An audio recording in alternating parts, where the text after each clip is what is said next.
Hello. Thank you for listening to and watching You Had Options. This episode, I have Tom May from the very good band The Menzingers on here. We cover a lot of ground. We get to the bottom of a lot of stuff. We cover UFOs and extraterrestrials. We cover ghosts, apparitions, whatever you'd like to call them. We cover fraternal organizations that go back a ways. We also cover strange cults. We talk about their shows going on. We talk about Second City, their song that is very good and on the new Red Scare 20-year comp, 20 years of dreaming and scheming. He explains the ending to Nobody Stays to me. Yeah, great talk with Tom. Menzingers are on tour right now. Go to themenzingers.com for tour dates and tickets. Go follow the Menzingers on Instagram and the Twitters at the Menzingers. Yeah, great conversation. Go follow You Had Options at You Had Options on Instagram. Yeah, thanks for listening. Thanks for watching. Hope you enjoy.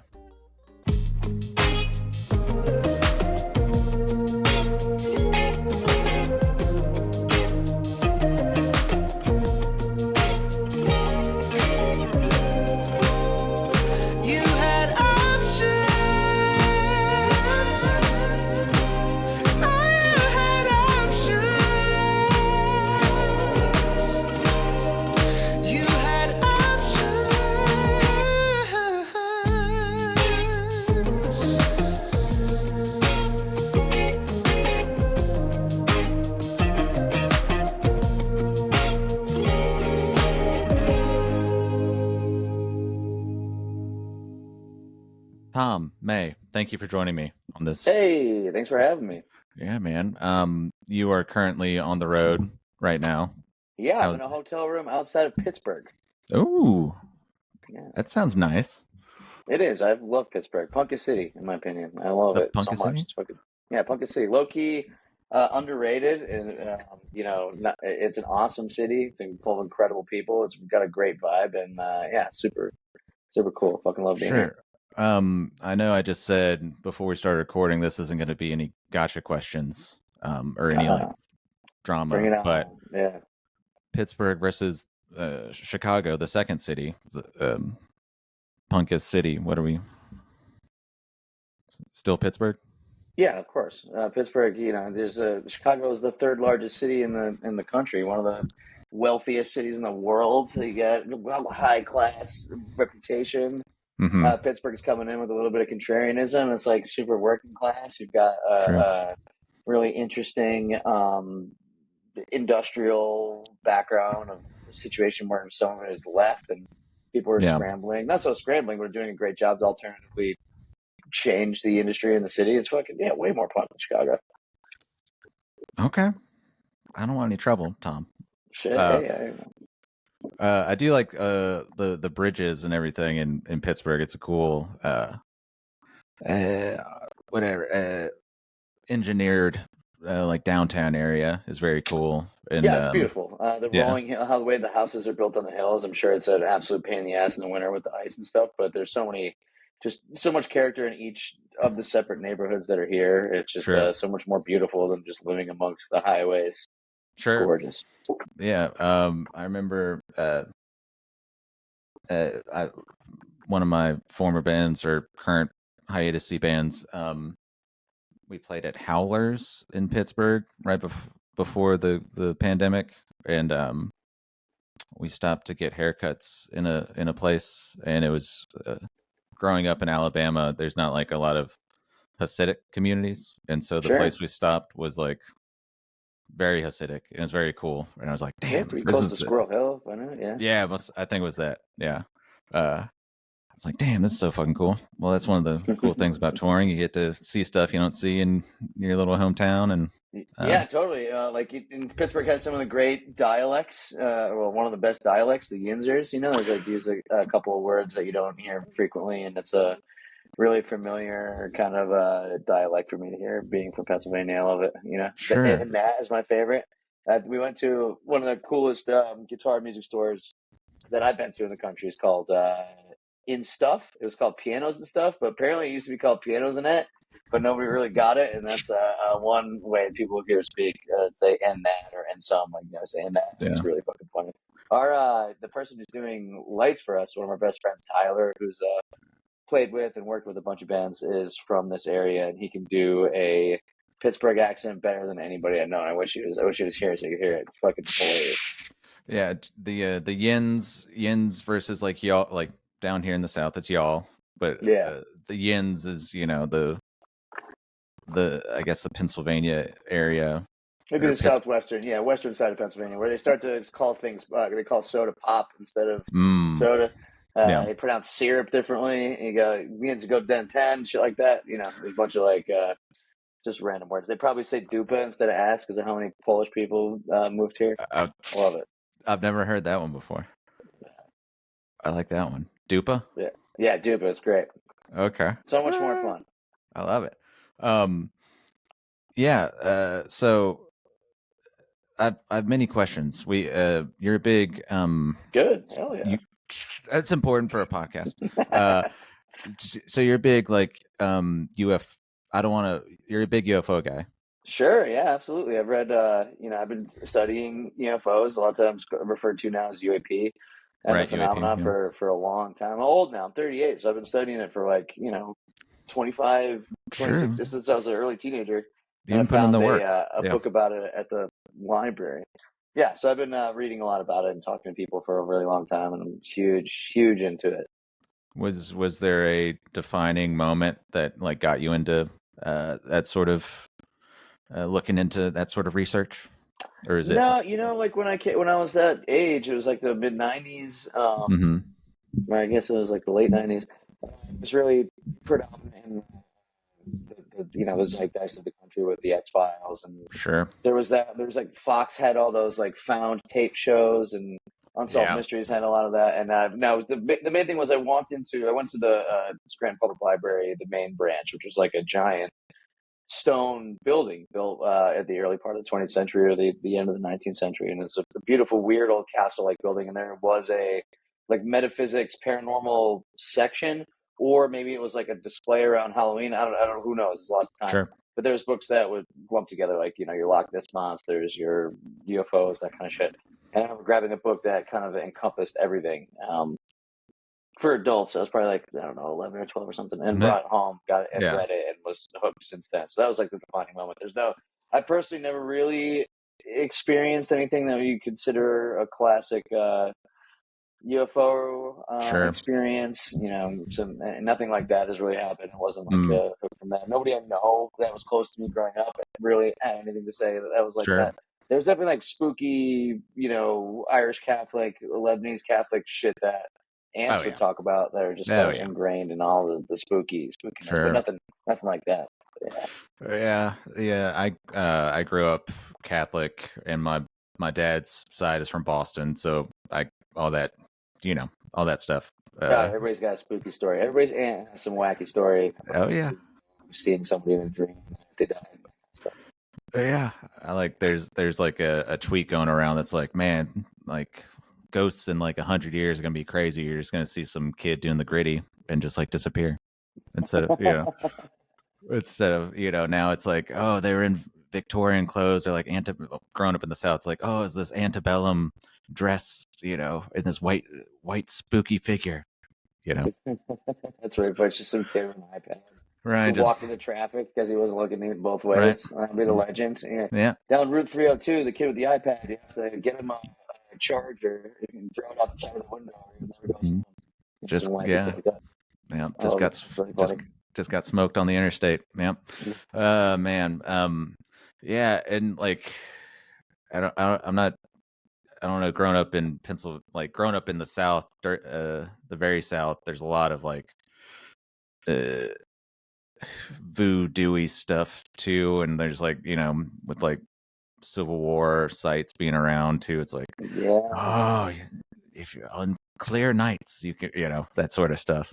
Totally. I love one of the first things I noticed when we first started touring was that a lot of the same. This is before having the internet to collect it all. I mean, the internet was there, obviously, but right, not what it is now. Yeah.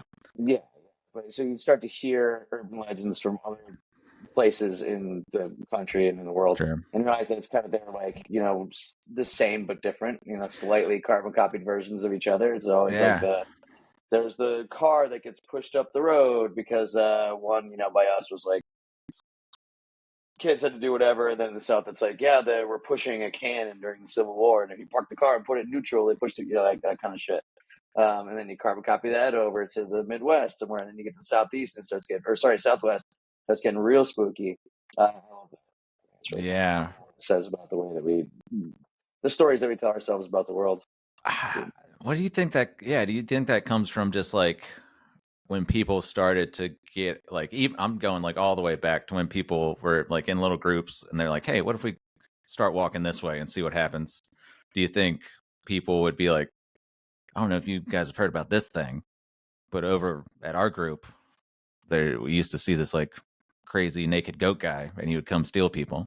Or then, I love thinking about that. Yeah, I love thinking in the context of how we carried on ideas and information forever, and so much of it is that kind of storytelling.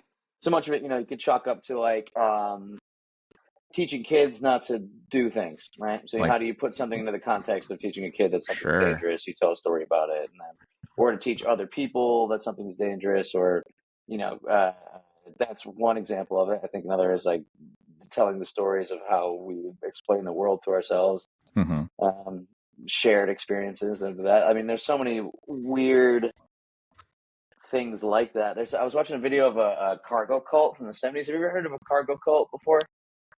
No. What is a cargo cult? So cargo cults is like as I understand it, is this loose term. It's not loose, actually. It's very specific. A group of people who different. So they had all these different islands in the South Pacific during World War II that the U.S. or the Japanese and the different forces used as stopovers or refueling places or combat places or whatever the fuck. And there are people that lived there who weren't in touch with people from the West or the East that were technologically advanced like that. Sure. And with it, stopping the U.S. and the Japanese and stuff would bring medicine and food and music and shit like that. But then the war was over and everybody left. So the people who lived there still, a bunch of the groups of indigenous people, anthropologists went back to some of the places years later, and they found that a guy, they built like an air control tower essentially, and a guy got up there and had like a makeshift thing shaped like the tools that he saw the soldiers using, and they constructed crude airplanes and stuff, and the whole thing was they were trying to mimic what everybody was doing to try to bring back the food and the medicine and the shit that it had before that. But the other day I was watching a video like 3 days ago I saw of some people who were part of a cargo cult singing a song that was like about John something, like clearly it was just like a regular ass, the most American name you could think of. It was incorporated into their story of the world. I thought that was like really interesting and kind of is aligned with all of those different stories that we tell each other and how we explain these known and unknown things. Whoa, yeah, that's crazy. Okay, so these remote indigenous people on just islands in the Atlantic or Pacific would be like, we saw this thing in the sky, and it gave us supply. It gave us like what we needed. Yeah. So we're exactly. praying to this this creature in the sky. Yeah, ritual essentially, like doing the thing over and over again that you saw or that you did before, and it's kind of like building a story around it. Yeah, it's wild. Whoa, that's cool. Yeah. It's it's trippy, bro. You're freaking my bean right now, Tom. I'm trying to wrap my brain around it. But yeah, that just it's weird how just like folklore exists and like where it starts. But that's a thing I think about randomly. Like, where did this come from? Where the story? Like, who's the first person to be like, Totally. You know, there's somebody who's like really knows their shit about this and is listening right now and is like, God damn it, they wish they would these say this. idiots. They're just smashing their keyboard. These dummies. Yeah. Yeah, there's something that's super fascinating, and the more I learn about it, the more I want to know more about it. And just kind of go. What? So okay, about the current state of now we're not hearing anything about UAPs. Did you say UAPs? UAP. UFO, UAP, yeah, modern. They essentially mean the same thing to people as we talk about them in the world. Yeah. Right, but like maybe 6 months to 12 months ago, there's all that information coming out and videos coming out of sightings from the government, and the Air Force were releasing some stuff. Now I guess we're not. I guess with the election coming up, there's more pressing news cycle stuff going on. But Yeah, in the news cycle apparently, but I mean, in actual operations of government, it's actually been ramped up pretty hard in the last couple of weeks. There is a something called like a UAP disclosure. It's not an amendment; it's an attaché to the I think it was the defense spending bill that got shot down because it would basically force the government to continue to research and release and disclose things that they know about these. And saying the government is like a cringy thing to say because the government is such an enormous group of organized and tangential units that are self-interested, that are trying to maintain their own funding and don't necessarily talk to each other. And there's just so much about it. But I knew a book just came out, maybe it was 3 weeks ago, maybe it was 4 weeks ago now, written by the former head of one of the Pentagon's UFO research organizations. The guy's name is Lou Elizondo. He's put out his memoir a few weeks ago, and there's some crazy shit that happened in there. He's been making the rounds on some media and news things. He was on like Good Morning America, I think, recently. Okay.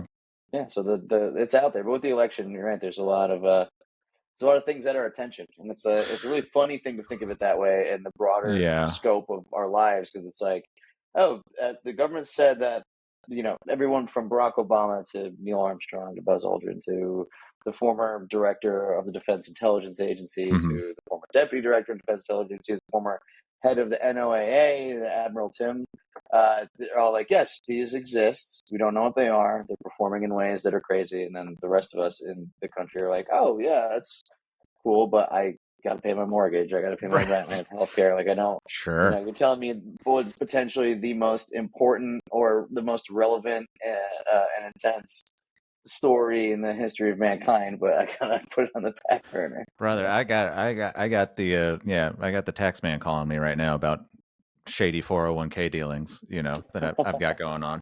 So it's it's very interesting. Like, I try and keep up. You're way more in touch with that stuff than me. I try and keep up. I got a little bit of a head start on most people. I didn't get that. Decades. They didn't have that book in the Mobile Public Library when I was growing up. I got lucky. But the one thing about the disclosure, we'll call it, is that people are like, well, where's the video of this, or where's the one thing? Sure, yeah. And in reality, that might exist, and certainly probably does, considering the type of surveillance capabilities we have with modern satellite technology. Sure. But the main thing, the real thing is that the disclosure and the information that is being siloed or hidden in the private sector coming out is a very boring administrative process. It's a lot of pages. Boring. Like talking and listening. You listen to a podcast about UFOs and the people talking about which amendment is in which bill and which organization. It becomes very, very governmentally boring very quickly. Sure. And I think that might be a good thing in the long run. Yeah, well, it's like, you don't want, because UFO, just saying the word UFO, it's sexy to people. And it's like, ooh, what is this?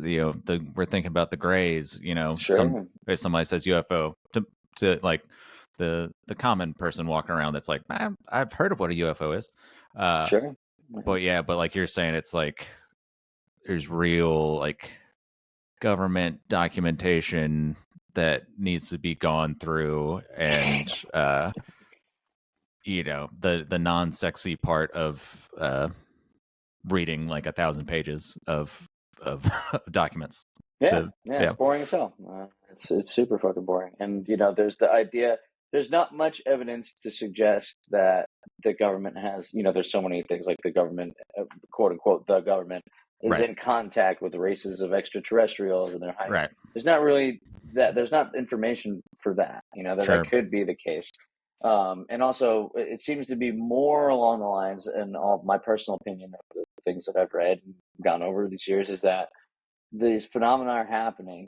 The government doesn't necessarily, the quote unquote, the government, no one has any real idea what any of it is. Sure. And it's even completely open to debate of if it was like beings that lived on another planet that came, it could be androids, it could be ultra terrestrials, it could be a group of whatever that has been on Earth longer than we have. All of those things are super possible. It could be something outside the limits of our understanding of the physical universe. But either way, the real core of it is these things and phenomena have done things in the sky, measurable, underwater, to our military and commercial aircraft and private aircraft that for a very, very long time. Sure. It's kind of not up for, it's actually not up for debate at all. The onus of proof is flipped to disprove rather than to prove. Interesting. Yeah, I mean, when I was downloading videos off of Kazaa or LimeWire or whatever, you download before the YouTubes. You download, you'd find the Tic Tac video, or you'd find just videos like that. There'd be a handful of them, and you'd be like, shit, I can't. The Chechen soldier getting his head cut off. Right. All the Rotten.com bullshit. Rotten.com. If you're looking for a UFO video, next thing you know, you're changed forever. Yeah, I don't know if I need to see these beheading. Yeah, I don't know if And he looked so good. He was just at a press conference, and he looked like he was just gonna do his thing, but nope. Jason. But yeah, what do you? So I like to think that, and correct me if I'm wrong. I like to think that we wouldn't know what an alien looks like, or an extraterrestrial. It would be something like a germ or something, kind of like Did you watch The Arrival? Yeah, it was great. Great movie based off of an awesome book. Yeah, I think an alien would be something like that more than what alien from Signs or whatever, Sure, walking could around. Be. Yeah, I mean, there's no reason why it would be a bipedal humanoid thing. Right. It's no, nothing bound to stop. That's that's just kind of us projecting our own thing. Or it could be, if you think of it on the other side of it, have you ever seen the videos of the people trying to get pandas to fuck each other or whatever, and go into the panda? Tom. Or a zookeeper goes into a enclosure dressed like the animal, and the animal can't tell the fucking difference because it's let's get it on. It could be, so there could be some type of higher intelligence manifesting itself. That's something that we could relate to or understand. And we could sit here and talk about the possibilities forever. But yeah, I totally see what you're saying. The idea 100%. That an alien race of people that or beings, let's say, that is a collection of nerves and fucking a soul maybe would travel all that way when they don't have to. It's just it doesn't really make sense. Requiring with energy, etc. Do you have a favorite thought, or what? Do you have something that you would want it an extraterrestrial to be like? Do you have an ideal version in your brain? Not. Yeah, I have a favorite one. I don't think it's it's neutral as far as morality goes to me, whether it's good or bad. Or it's kind of sad. I think it'd be funny if we sent the Curiosity rover to Mars, and there's a couple of them, and it doesn't do much. It hasn't gone that far in the scheme of things. But what if we were super fucking advanced and we created a type of self-powered nuclear or whatever, regenerating algorithmic artificial intelligence kind of probes that would go to a place and then be able to recreate itself and build itself for specific missions. And we would go millions of years out there till it got to the place where it's going. I like to think of what if there was something that got here and the civilization or the beings that created it have been dead and gone for millions and millions of years. It's just some robot on our planet stuck in a loop. Like that'd be kind of that'd be funny. Wow, yeah, I love it. I love the one of the Mars rovers was like singing "Happy Birthday" to itself when it died. You know, if you've seen that, yeah. It's sad, but it's it's a robot. It doesn't have feelings. Of course, we give it that. Yeah, exactly. Yeah. But this, all this leads up to Nobody Stays. Why the drum corps outro? Yeah, so that song is about. We've been, lived in Philly for like 16 years now, and there's been a lot of people who came and left that were really important in our lives, whether it was coworkers or friends or people that we dated. Some people we can't remember their last names, like you only know them that way. Maybe find them on social media, but if not, and a lot of that was centered around kind of like Philadelphia is a very much walking close city, in the sense that there's a lot of public celebration. The stadiums are right in the city. Anytime one of the sports teams wins, they march up and down Broad Street. There's like the St. Patrick's Day parade, the Mummers Day parades. And some of my favorite memories are meeting up with all these people. And you can even run into people on the street. And it's a very vibrant musical experience when that happens. And I really wanted to bring that kind of like street parade vibe to the song. So we found a sample and stretched it down to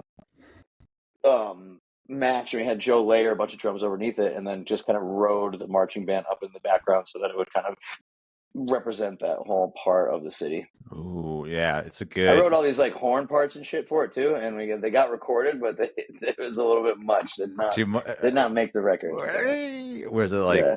Was it like I don't know, like a sexy sax man type of horn part, or like or were they more subtle? Not quite. Yeah, it was more like drum line. There's like there's this group of kids that go around the city, and they usually have a guy dressed up as Elmo with them sometimes, as a Philly Elmo. You can see it on YouTube. It's very funny. But they go around down by the stadium when there's Eagles games, and there's a couple different groups of them, and they go through the city. Like they got a kid with a pitcher out to collect money while they're going through, and they really kind of worked what I was trying to. Their vibe was what I was trying to capture, and they have some horns with them sometimes, and it's like like your school march band, like drumline. You ever seen the Nick Cannon movie, Drumline? Of course. Yeah. Yeah, that kind of vibe. Nice, man. Yeah, as a former marching band kid from high school, I can see that in my mind's eye now. That the way you describe it. I played trombone. Nice. Oh yeah. Yeah. Were you in band in high school? I was not. No. I did orchestra in high school though. Yeah. Oh, okay. What did you play in orchestra? Violin, and then the last year I did like a music theory thing, and we wrote stuff for the strings to play. It was really awesome. That's cool. Yeah. Yeah, but I think the first or the most time I've spent in Philly was just that one day or 2 days last year where we met up with you for a hot second. Oscars, hell yeah. That was one of the wildest days of my life. That was like right when I go through a huge life change. Okay, sure. The whole not going too much into detail about it, but got married, currently going into a divorce. Okay. Going through a divorce. And that was one of the days right after, maybe the fucking day. It wasn't that day. It was a couple days after the whole everything had come to a thing. So gotcha. I had gone to the Eagles game. I had started drinking with a friend. Went to the Eagles game. Drank there. Left there. Came downtown. Met you guys at Oscars. Drank there till last call, and then rode a bike home. One of those one of the share bikes, like city bike or those are Indigo bikes. Yeah, it's a city bike. Yeah, so it was like a whole whirlwind of seeing you guys hanging out with Make War. Yeah. Some friends I hadn't seen in years at the Eagles game. It was like really like one of those days where they make movies about a day. You lived it takes place in one day.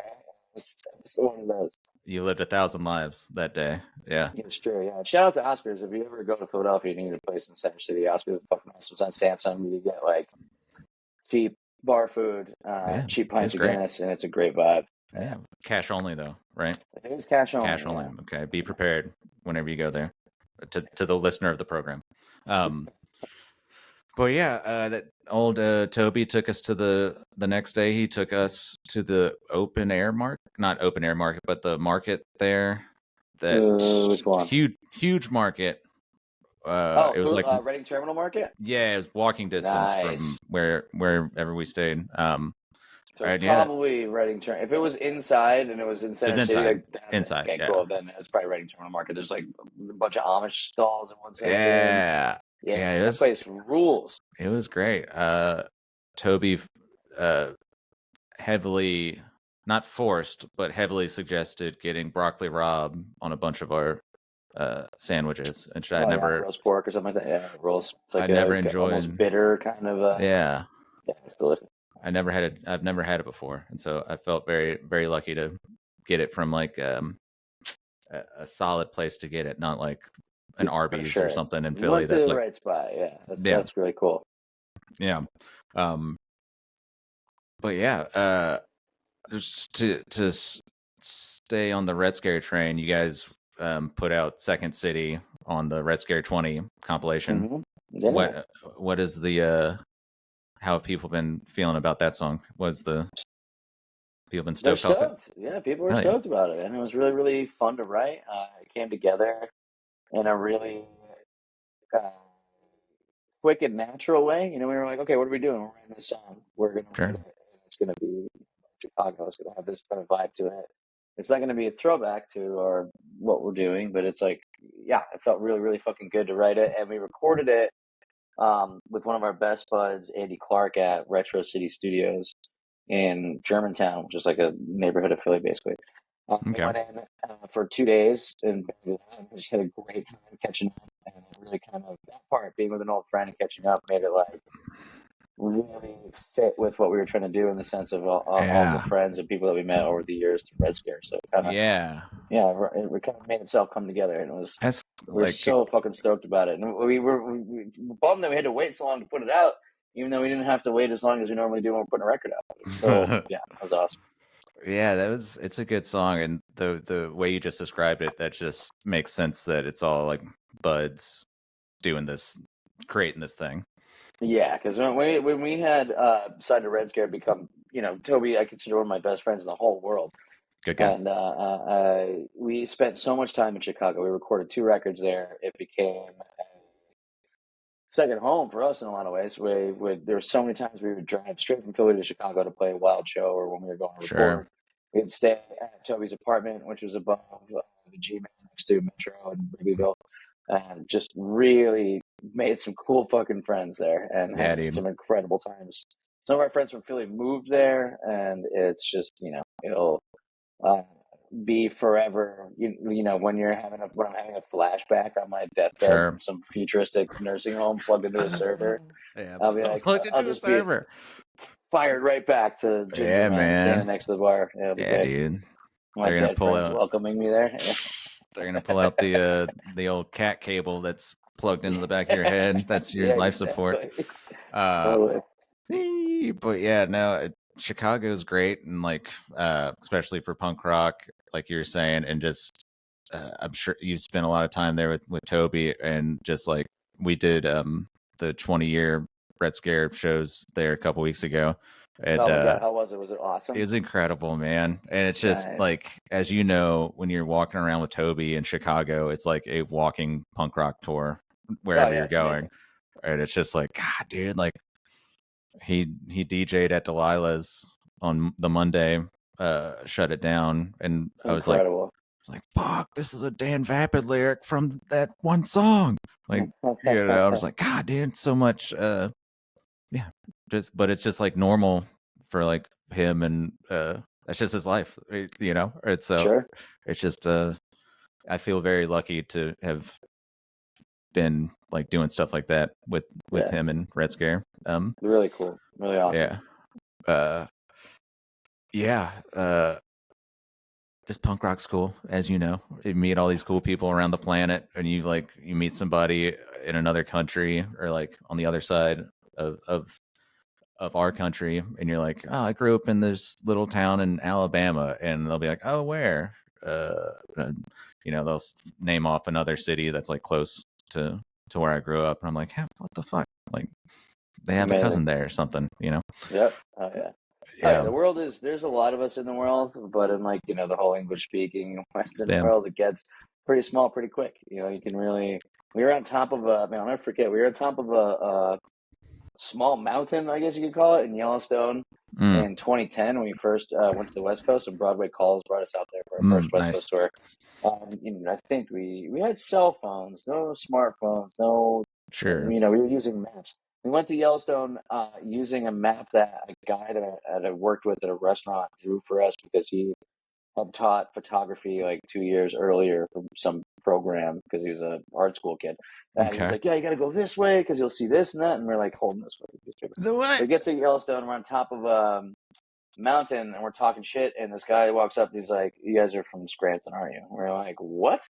He's like, yeah, my wife's from there, and she has the same accent as you guys. So I figured it was you. And there we are, just meeting somebody like that in the middle of the woods and nowhere. Like that was like my first introduction of the world being shrinking sometimes, very small, or like being on the same pathways as each other. And Punk Rock is a really fun one because you have this shared experience and connection with somebody before you even meet them. Like you see somebody with a Ramones shirt on, or somebody with a fucking Lawrence Arms t-shirt, and you're like, oh, I can get along. I can most likely get along with this person very quickly. Right. And we already are coming from a place where we want to like talk to and help each other and stuff like that. Sure. Yeah. It's like the people that I ask to hook me up with, like, hey, can I talk to this person? Like, even with like you, it's like, it's a litmus test that, you guys are friends with Toby. So I'm like, okay, these are probably going to be cool dudes to chat with, Nice. Hell yeah. Yeah. Have you ever tried to, have you thought about writing a book about like extraterrestrial stuff, or like interesting question? Yeah. Coast to coasty type stuff? Yeah. Yeah, totally. I have an outline, not of an actual book that that's not the outline, but I have a couple of podcast episodes. I did one. I went to Area 51 and going there and told some of the stories about what was going on in that world at that time. I did another one. There's a kitschy. It hasn't happened yet, so I can't, call it kitschy. But sure, there is another festival that I'm going to go to try to like talk about that part of the entire culture. Yeah, I would love to. People email me, call me, text me all the time about this kind of stuff as like, hey, my friend said that you're into this, can I talk to you about it? Or like people in bands are like, hey, so can you explain this part of it or whatever? And I also force it on my closest friends and family. Of course. Well, you have to. Yeah. I have to. Yeah.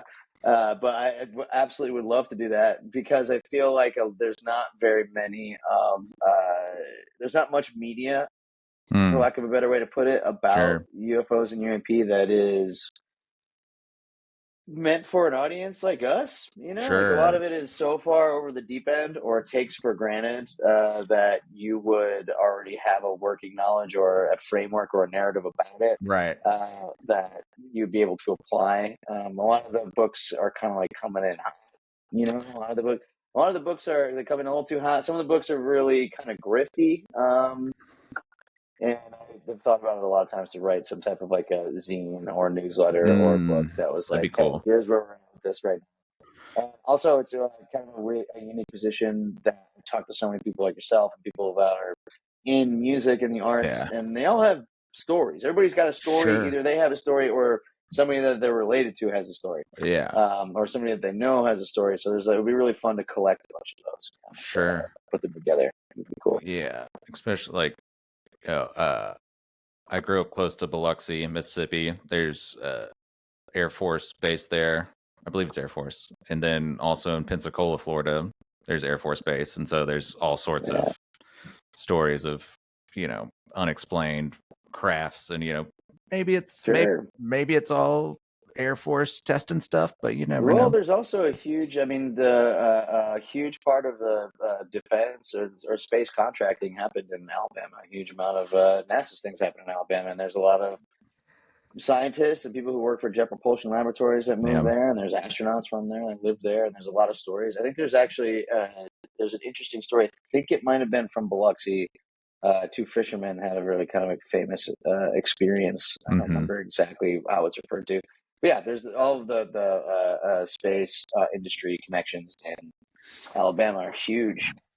And then once we start talking Huntsville and Alabama, talk about Operation Paperclip. We're getting about Project Paperclip all day. We're getting into it, man. No, it's totally. The damn for the uninitiated, that's when NASA or the U.S. government brought over Nazi scientists for at the end of World War II, the Soviets and the Western Allies started to grab up the scientists, engineers, university professors, the physicists, in numbering in the thousands to come to the respective countries and work on space, defense, academia, that kind of shit. And there's some like people who did some bad things, came on over. And also it's just like really spooky and fucking weird. There's so much weird shit with it. We could do hours of podcasts with the weird occult connections and like if anybody wants to go down a rabbit hole and look up Jack Parsons and what Jack Parsons actually did in Florida and California. These people, this is the thing that turns people off is it is so crazy. So some of the weird occult things that the early founders of NASA got into, it's so strange. It's just, we're trying to get out to space, and they're just, those are probably some weird people in the early in the 50s and 60s being like, I'm going to go to space. And people are like, what? I think that kind of sealed it for me too, is that you start to realize that people are just weird all the time. Like even now, dude, fucking wackos. At all different positions of power and non-power, people are into some wild shit. But the funny thing is, Werner von Braun was one of the big dudes in Huntsville doing NASA stuff, and he's the guy. He's the guy. And my grandfather sat, I think, next to him or close to him on an airplane. Really? Because he was in the military. He was a sergeant in the Army, and there was some transport thing when he sat by Werner von Braun. That was his whole family. Man, was he a Jimmy leg? He probably had to have a shake. Like I've got an anxious Jimmy leg that I shake, So I would imagine Werner von Braun might have a Jimmy leg or some sort of tick, I would imagine, yeah. Or just just cold as ice. Yeah. But anyways, the convention center in Huntsville is still the Von Braun Convention Center. So it's interesting. But the British love that. I'm sure. Yeah. Weren't these? You know what's cool about Alabama is so many of those rest stops have all of the rockets fit out. Yeah, dude. Huntsville's the Rocket City, and they're very proud of that. And I don't know if you've seen the minor league baseball team in Huntsville is called the Trash Pandas. And okay, I forgot about that until you said it now. Yeah, I think is it AA? I think it's AA. I don't think it's. I don't think it's AAA is right before Major Leagues, right? Yeah. Okay. So. So we go. One thing we on tour. One of our favorite pastimes is going to minor league baseball games because if you have an off day and you need something to do that everybody can do together that kills a lot of time, is really fun. Yeah. You could just exist in the space and it's inexpensive. Minor league baseball games. They're fucking awesome. The Albuquerque team, the El Paso Chihuahuas, I think. The Chihuahuas, awesome. Yeah, the Asheville Tourists is one that we've been to a couple times. I'm not sure how they were doing at the moment. Yeah, they have a big moon as their logo. Yeah, we love going to that shit. It's the fucking best. It's great. I wish major league teams were as loose with like their uniforms and it'd be more fun. Yeah.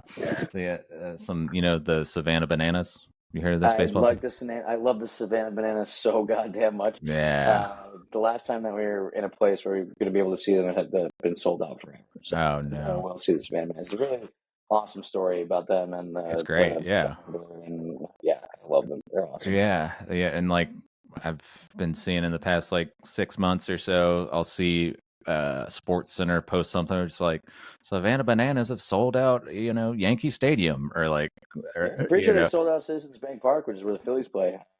They sold that out like immediately. That's insane. If I have the story right, man. Right? Yeah, it's like, when was the last time the Globetrotters sold out like Madison Square Garden. That'd be Right? like the same thing. Yeah. Exactly. Oh man. But yeah, we've been going for a minute here. Sure. I feel like we're coming towards a natural conclusion to this. Yeah. What's You want to talk about Masons on the moon? We can. Okay, we don't have to get too far into it, but like, what are your thoughts on like Masonry and those sorts of like fraternal groups? Yeah, they're interesting. I mean, especially the Freemasons, how old they are, how integrated they are into different power structures Sure. across the world. Their whole kind of the buildings are fucking wild. We played in so many of the Masonic temples in the Sure. city, Yeah. like Scottish Rite Masonry kind of shit. I Yeah. think I can announce it. I just produced a record for a band and recorded it with a really awesome gentleman in an old Masonic lodge. There's all that Okay. shit that was everywhere. Yeah, it's so theirs is like their whole like believing in the architect and like all these like different creative things. It's wild because they're so secretive, which Right. makes it goofy. Inherently, you're like, right. first of all, you're like, why are you being secret? You're hiding something, and then like, the next part, you're like, oh, it's secret and you're goofy, and then you're like, oh, maybe you're not so goofy.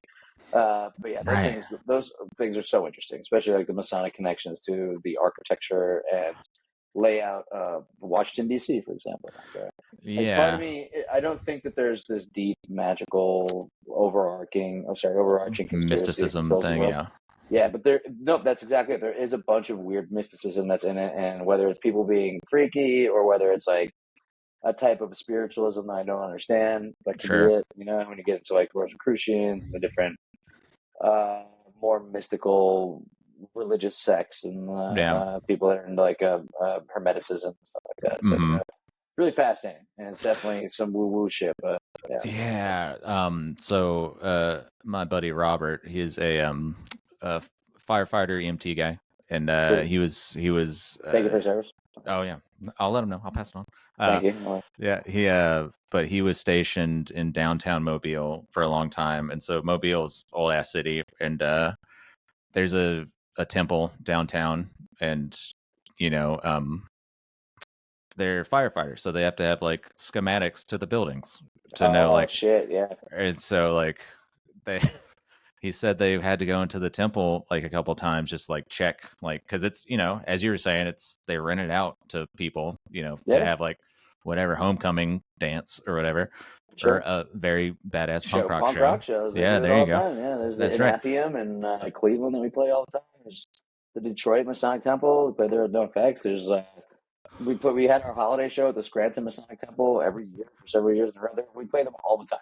Yeah. So it's not for the listener. It's not just the Masons in there doing whatever the hell they're doing in there. It's normal people go there.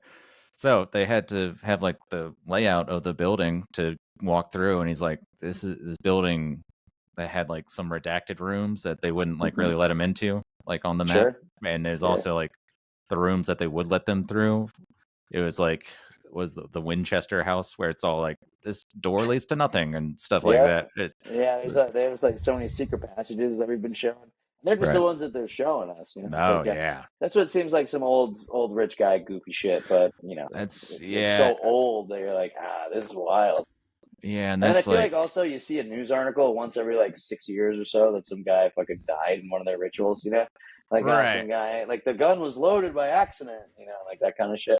The gun of Bashir was loaded by or whatever the hell they're using. Exactly. It's eyes wide shut shit. Yeah, man.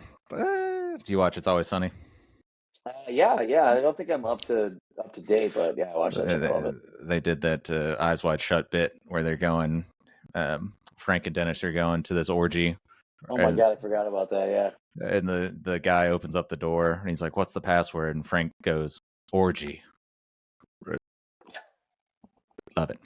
But yeah, I don't know what it's, and especially like you were saying, like old money fraternal groups. It's like in Mobile, Mardi Gras is a big thing there, and they've had these like Mardi Gras organizations since after the Civil War, and so you can probably guess the type of person that would be in one of those organizations from that was started in 1866. I got a good idea. You can probably parse that out for yourself. But yeah, it's just like weird rich guy shit and racist rich guy shit.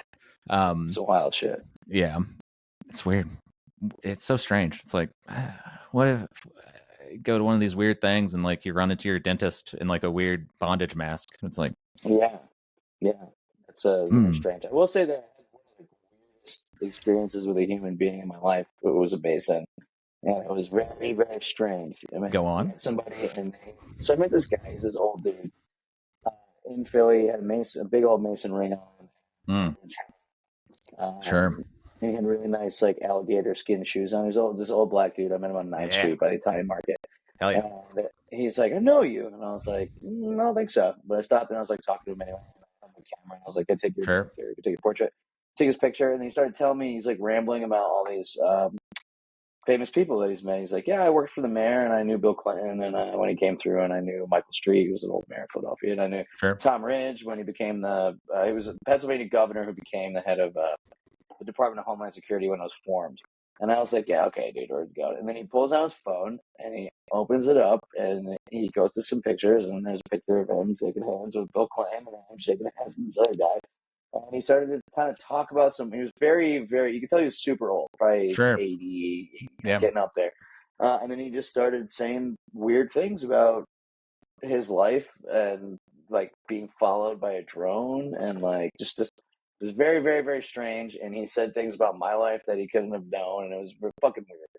It was one of those ones where it was like the wind blew me into a weird pathway that day. I don't think there's anything actually necessarily supernatural at all about any of it, but it was still fucking coincidental and weird. And he was a Mason guy. Sure, you don't have to volunteer any of the things he said, but he was saying things where like only somebody very close to you would know.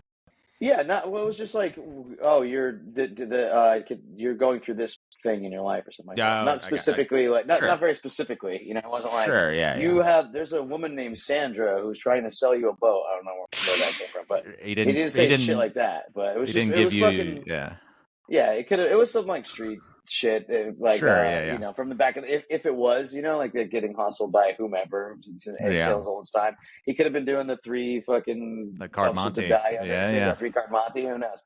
But I didn't give him anything. By the end of it, he was just like, all right, see you later. Like, okay, it was real weird. If he would have rattled off like your social security number, that'd have sealed it probably. Yeah. Totally. Yeah. That was wild. But it just had this big old Mason ring. Was that a compass? Yeah, the Mason ring. I was just talking about that shit. And the pictures of him with Bill Clinton were downtown at City Hall in front of the Scottish Rite Mason building. Bizarre. So like, this is fucking weird, man. Yeah. The like Masons in the military as well. Just from I was never in the military, but I've known a handful of folks. Like from what I've heard, they would look out for each other. Like if some guy fucked up and like drove a car, like wrecked a car or something, but he was a Mason, they would take care of it. Just weird. But then you gotta do something for them. Oh, I'm sure that guy was getting. I don't even want to speculate what he was having to do. But like, so my mom's family is from Tampa, St. Pete area, and so as I'm sure as you know, Clearwater is one of the Scientology hubs. Like, it's like they walk around, they look like they're Navy members. And when I remember the first time we saw them walking around, they like hang out on the street corners. We were like, "What the fuck? There must be a military academy around here." The Sea Org, yeah, but it wasn't. Yeah. It was just like people with blue uniforms on. Weird, yeah, but like it's a similar thing where they have temples that they rent out to. If you're having your grandma's 80th birthday party. Oh wow, I never even thought about that. That's wild. Yeah. So one of my aunts, she had rented out one of their halls for like one of her kids' like college graduation, some big like wedding reception or some big celebration that they were having, and she said that it was for real. Like she would try, like, as they were setting stuff up, they were like young people in the in the Scientology uniforms that were like on their hands and knees, like scrubbing the floor with like a tiny brush, like in the corner.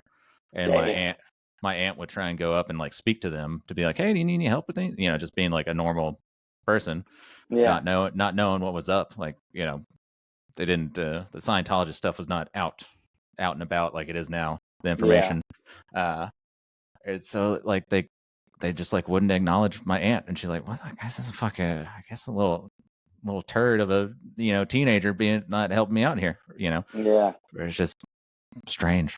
It's very bizarre. It's a giant cult. It's super weird. Love it. Well, don't love it, but I find that's like Scientology very interesting. Hey, you take a full circle. That guy I was talking about before, Jack Parsons, who's one of the founders of JPL, was buddies with L. Ron Hubbard, and they did all this wacky occult shit together in Florida. Yeah. So bizarre. Man, super bizarre. Oh, man. Okay, Tom. Well, now we were really approaching the end. Now we got definitely. I think we covered all the ground we needed to in this conversation. Sure. Hit all the key points. But Menzingers are on tour right now. Yep. Right. Yeah. We're doing a co-headline tour with the Wonder Years. We're going all over the place. I couldn't blast out the dates for you, but you can go to our website or any of the social media pages. And then we're going to some weird places by ourselves after we. They're weird in the sense that we never get to go. So the moon, Montana. Okay, Montana. Yeah. God damn. Yeah, Montana, North Dakota, down through the spot. So it's gonna be really fucking cool. If you're in Montana on Halloween, come hang out at Billings. It's gonna be awesome. Hell yeah. But you also do a Pogues band, right? Yeah, Pogues cover band. We're playing in Lidditz in November 22nd, I think, which is a town northwest of Philadelphia near Lancaster. And then the next day on that set, we're doing New York City. It's going to be really, really fun. Hell yeah. But the Pogues thing is so fun. Are you playing guitar? Are you bouncing around? Yeah, playing guitar and singing some songs and a lot of bouncing around. It's what we're called Bar Dust.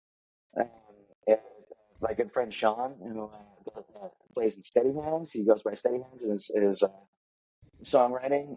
He was the drummer of Modern Baseball. We talked one time about how much we both wanted to do a Pogues cover band someday around St. Patrick's Day. And he hit me up while we were on tour like 2 years ago and was like, "Hey, do you still want to do that?" And I was like, "Yes, absolutely." So I got home and met up with an incredible group of musicians, and we have so much fun every time we do it. And it's all for the love of the music of the Pogues. So it's really, really cool. That's cool, man. I'm glad that's fun. It's so fun. Also, I just saw the Dropkick Murphys post about St. Patrick's Day.